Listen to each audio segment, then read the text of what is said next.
Ghost in the Shell is a cyberpunk-themed third-person shooter video game developed by Exact and Production I.G for the PlayStation. A part of the larger Ghost in the Shell media franchise, it utilizes the same English voice cast as the feature film of the same name, although the two do not share a story continuity. The game was first released in July 1997.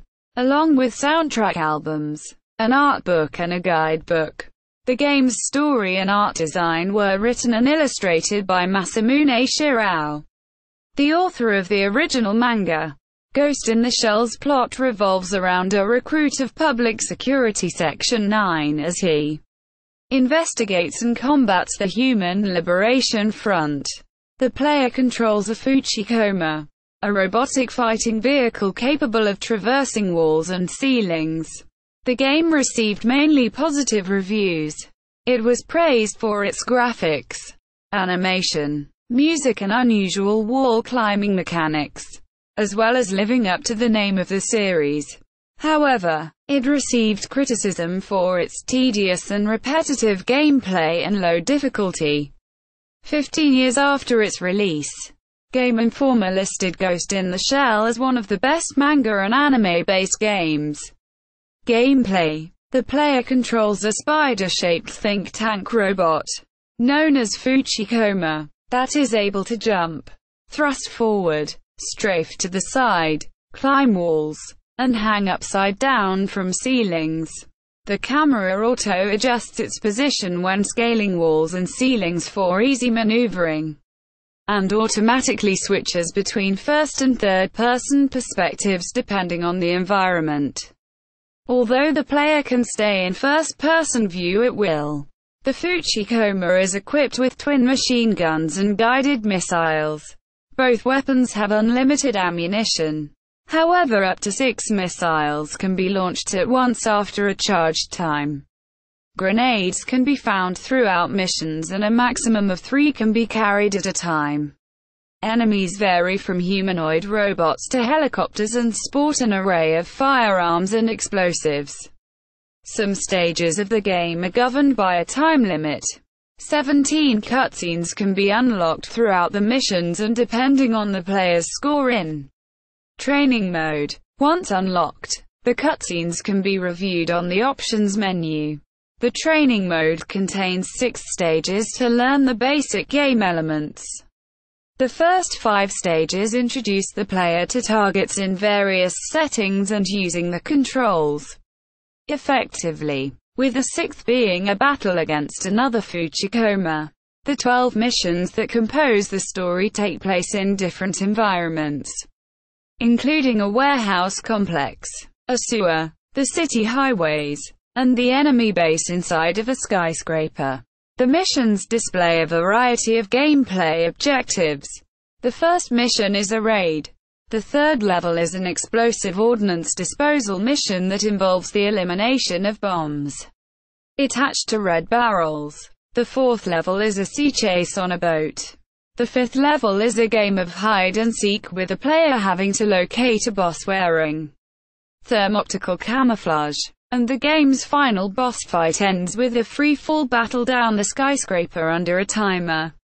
Plot: the plot follows the members of Public Security Section 9, mainly consisting of Major Motoko Kusanagi, Chief Aramaki, Bato, Togusa, Ichikawa, Saito, and a nameless male, the Rookie, controlled by the player. The game's story is told using mission briefings and animated cutscenes. After the terrorist organization known as the Human Liberation Front claims responsibility for blowing up the Megatech Body Corporation building, Section 9 is sent to resolve the situation. Section 9 is able to trace the terrorist communications and find the location in the Bay Area. However, it is a trap. Chief Aramaki later announces that the leader of the Human Liberation Front is a mercenary known as Zebra 27. Ichikawa then reports that the Energy Ministry is interested in files relating to Zebra. Aramaki orders further investigation. The rookie's skill is put to the test, leading chase missions and surviving an ambush. Eventually, the Human Liberation Front's secret base is discovered in Aeropolis 2 Tower by following the enemy supply line, along with the terrorists' intentions of using a nuclear reactor. Ishikawa informs Aramaki that an official of the Energy Ministry named Sawamura has been in contact with Zebra and is connected to Megatech Body Corporation. While conducting the raid on the enemy's base, the reactor begins to overload. In order to shut it down, squad leader Motoko Kusanagi attempts to remove the protective barrier from an access point nearby, as the rest of the team search for the other building's control room. After disarming the reactor, Kusanagi locates the leader on top of the tower.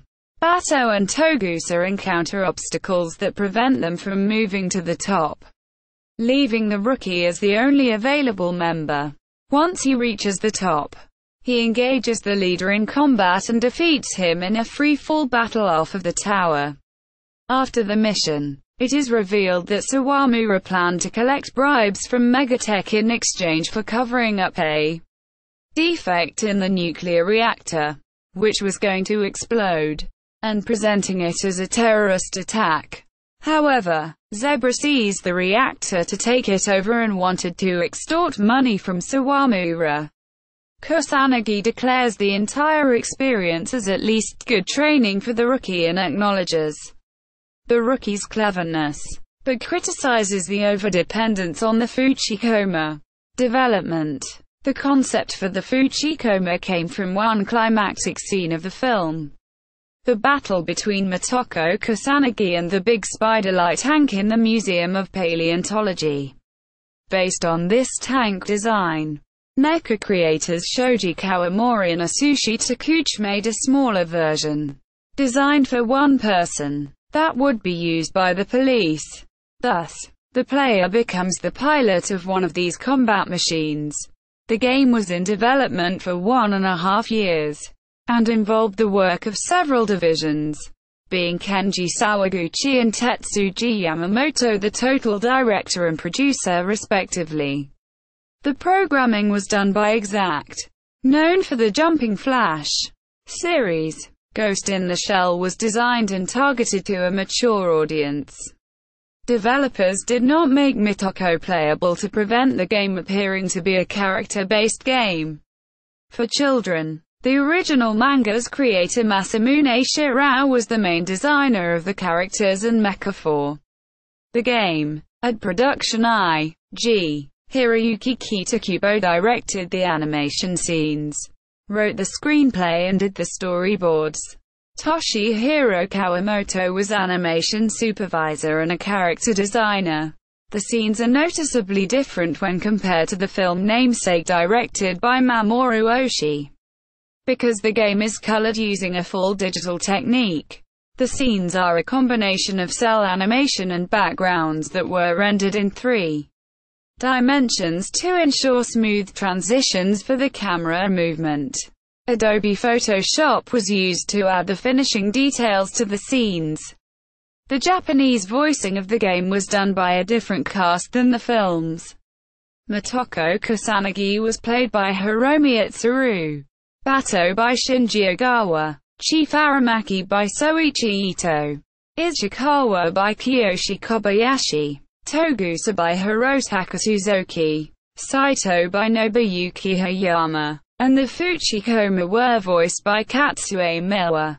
The English localization was dubbed by the same cast used for the original movie, although the game does not specify the respective roles in the credits. Motoko was voiced by Mimi Woods, Bato by Richard Epcar, Aramaki by William Frederick, and Togusa by Christopher Joyce. The roles of Bob Papenbrook, Wendy Lee, Jimmy Cracker and Julie Madalena are not reliably known. Release and promotion. The game was originally released in Japan by Sony Computer Entertainment on July 17, 1997. The following day, a launch party was held at the Ebisu Garden Hall.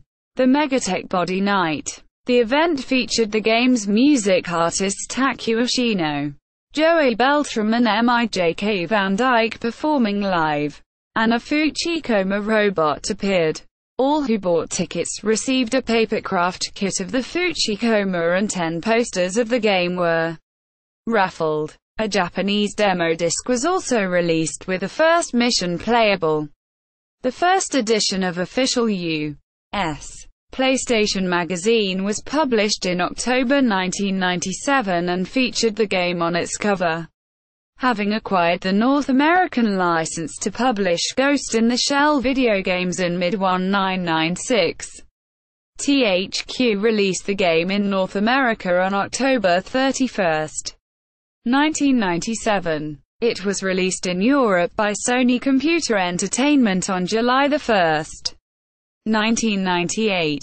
THQ's producer Don Knowett said that aside from dubbing and changing the button configuration, the English localization of the game was not modified nor censored. Soundtrack. The soundtrack albums for the game were titled Ghost in the Shell, Megatech Body, named after the cybernetic body manufacturer in the Ghost in the Shell series. The albums were produced by Taku Ashino and feature techno tracks by other composers including Mij Van Dyke. 2 versions of the albums were released by Sony Music Entertainment Japan on July 17, 1997. Megatech Body CD, a standard single disc, and Megatech Body CD Limited, a limited 2-disc edition. Megatech Vinyl Limited was a limited 2-LP record set scheduled to be released. Track listing Related media. Kodansha released 3 books and 1 video about the game. Ghost in the Shell official art book was published on July 4, 1997. The art book contains concept designs, scenes and commentary. 2 guidebooks were published. Ghost in the Shell basic file on July 17, 1997, and Ghost in the Shell master file on August 29, 1997. The video, Making of Game Ghost in the Shell all of digital animation, features interviews with the animation staff. It was released on VHS on April 22, 1998. A Laserdisc was also released in 1998 that included interviews on Side A and the in-game cutscenes. On Side B, reception. Ghost in the Shell gained an aggregate rating of 78.50% at Gamer Rankings, which would be a mostly positive Metascore. Allgame praised the graphics, sound and gameplay. The review stated, "Even with plenty of eye candy and strong audio, a game is nothing without actually being fun to play, and as you've probably guessed, Ghost in the Shell supplies the fun, whether you're familiar with the license or not." GameSpot rated the game as good, eulogizing the controls as simple. Most people will take to them like a fish to water, and praising the animation sequences. GameFan reviewers cited the game's unique wall scaling mechanics and noted how it lives up to the name of the Ghost in the Shell series. IGN said that the game was great, faithful to its manga counterpart, stating that the techno music, including tracks from artists like Derek May and Hardfloor, is superb, but adding that the levels aren't incredibly difficult and don't really encourage replay. Super Game Power reviewed the game short after the movie was released in Brazil, stating that the opening animation was better than the drawing of the film. In Russia, Velikij Drakon lauded the orientation system, the game graphics and the overall design, highlighting the unlockable animation scenes. Now Gamer praised the gameplay mechanics but criticized the option to unlock, stating, "The tremendous feeling of agility you get from Ghost in the Shell and the slick weapons is where the fun comes from. But it's a tough game and playing for more scenes of new footage will not be compelling enough for a country in which anime is a cult industry and not a national fixation. Quote, GamePro did not find the game worthy of its name, although the cutscenes were praised, stating, the cinemas at the opening of the game and between each level are stunning. However, the game graphics, particularly buildings and enemies, are lackluster at best. The sound effects are bland, and there are no weapon power-ups to be found. Put that all together and you get a very generic game. Next Generation criticized the game for being tedious, but recognized that it is still an enjoyable game. Computer and video games offered similar criticism, declaring that it was too repetitive to become anything more than a good game. Edge criticized the gameplay features such as camera control and boss difficulty.